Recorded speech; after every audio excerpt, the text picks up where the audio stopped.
we were asked to choose a topic. And within choosing that topic, obviously it had to be something that was meaningful to us. So our team decided to go with parks. They're a place for gathering, a place for sharing, a place for communicating and connecting with your community. It's not exclusive to anyone. It's free to the public, it's free to society. Anyone can go to a park. It is really everyone's backyard. We all like the idea of parks, and we all have been to a park, but we don't ever use them. The problem with parks is people aren't in them. We look outside at Military Park, and there's really no one there. Even I myself have not been in there many times. I think we all kind of felt that way. To me, that was an indication that parks is a good direction to go in. We tested our ideas by doing some primary research, internet, renting books, setting up surveys and asking around the student body here at IUPUI. We decided to take to the streets with some surveys, and we asked a lot of people what they thought about parks. The majority of people that did use parks were already active. They were runners, they jogged, they biked. They were interested in parks, liked the idea of them, wanted to be in them, but didn't know quite what to do in them or why they weren't really going. One of the biggest pieces of feedback that we got was that people just didn't have time. Parks are underutilized because they are not catered to their surrounding communities. So we had to make challenge maps to determine if these things were really a problem.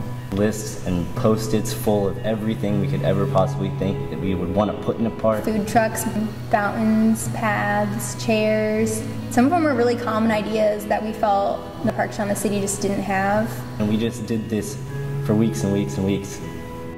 We need to find people that are working on this problem and have been working on this problem. So to determine what experts we contacted, we formulated this power map. In doing that power map, we could select experts from different fields. One of those things was urban design, urban planning, environmental, another was health, education. Anybody who worked in that system. And they had the information, the knowledge, and the perspective. We wanted to get a broad understanding of parks. One of our first experts we talked with was Kim Irwin, who was the Executive Director of Health by Design. Some of the content we received from her was, you have to devise a solution that is simple for people to use, that it's effortless for people to use.